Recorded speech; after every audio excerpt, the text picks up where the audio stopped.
మనం చూస్తున్నాం విద్యార్థులు రోడ్ల మీదకి స్వచ్ఛందంగా వచ్చి మాకు పురుగులన్నం పెడుతున్నారు, చాలా దారుణంగా ఉంది, మేము అడిగితే మమ్మల్ని కొడుతున్నారు, తిడుతున్నారు అనేటటువంటి విషయాలను విద్యార్థులు రోడ్ల మీదకి వచ్చి స్వచ్ఛందంగా ధర్నా చేస్తూ ఉన్నారు. అదొకటే కాదు, ఇది విద్యకు సంబంధించింది.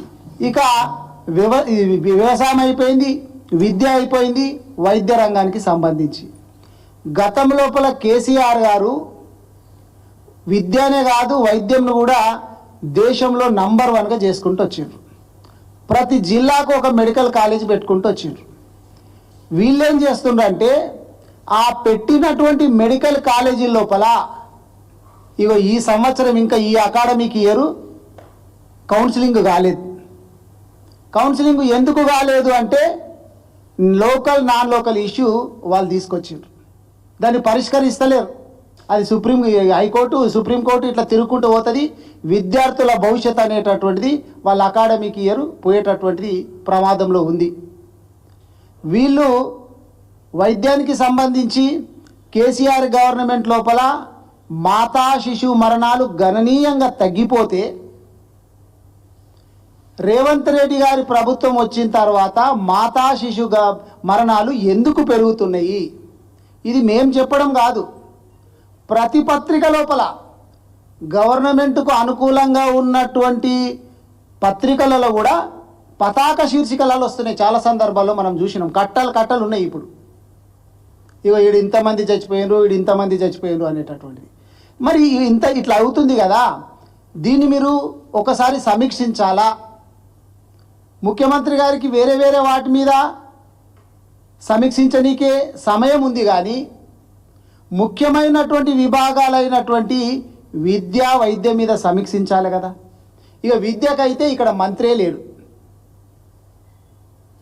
వైద్యానికి సంబంధించి మీరు ఎప్పుడైనా గవర్నమెంట్ హాస్పిటల్స్ పెద్ద ఆసుపత్రులైనటువంటి గాంధీ ఆసుపత్రికి కానీ ఉస్మానియా ఆసుపత్రికి కానీ మీరు ఎప్పుడన్నా వెళ్ళి సందర్శించినరా? లేదు దీని మీద ఎప్పుడైనా రివ్యూ తీసుకున్నారా? మాతా శిశు మరణాలు ఎందుకు పెరుగుతున్నాయి?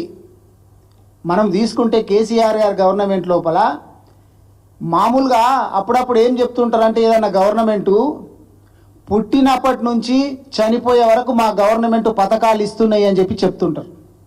నేను గతంలో కూడా చెప్పినా, మళ్ళీ చెప్తా ఉన్నా, కేసీఆర్ గారి హయాం లోపల పుట్టినప్పటి నుంచి చనిపోయే వరకు మాత్రమే కాదు, పుట్టక ముందు నుంచి చనిపోయిన తర్వాత వరకు కూడా పథకాలు ఇచ్చినటువంటి గవర్నమెంటు, ప్రజలను కడుపులో పెట్టుకొని చూసుకున్నటువంటి గవర్నమెంటు కేసీఆర్ గారి గవర్నమెంటు.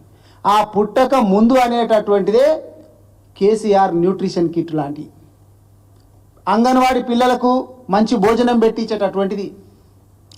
తల్లి ఆరోగ్యంగా ఉంటేనే మాతా మరణాలు తగ్గడంతో పాటు పిల్లలు కూడా ఆరోగ్యంగా పుడతారు, కాబట్టి శిశు మరణాలు తక్కువైతాయి.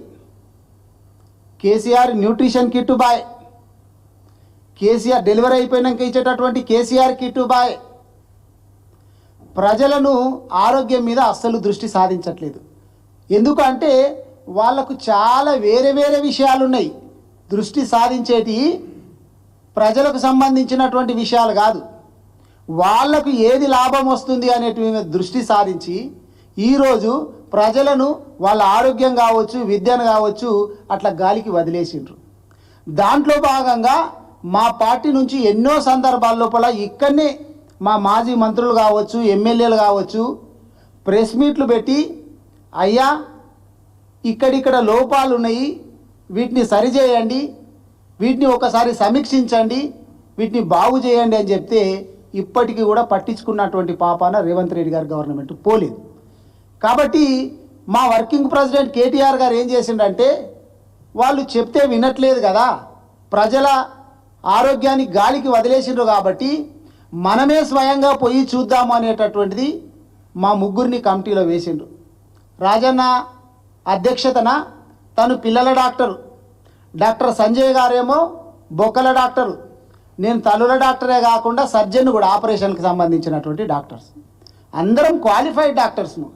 మేము ఈరోజు గాంధీ హాస్పిటల్కు పోదామన్నది కూడా మంది మార్బలాన్ని తీసుకొని ఆడేదో ధర్నా చేయడానికి పోలే, వందల కొద్దీ కార్యకర్తలను తీసుకొని పోలే.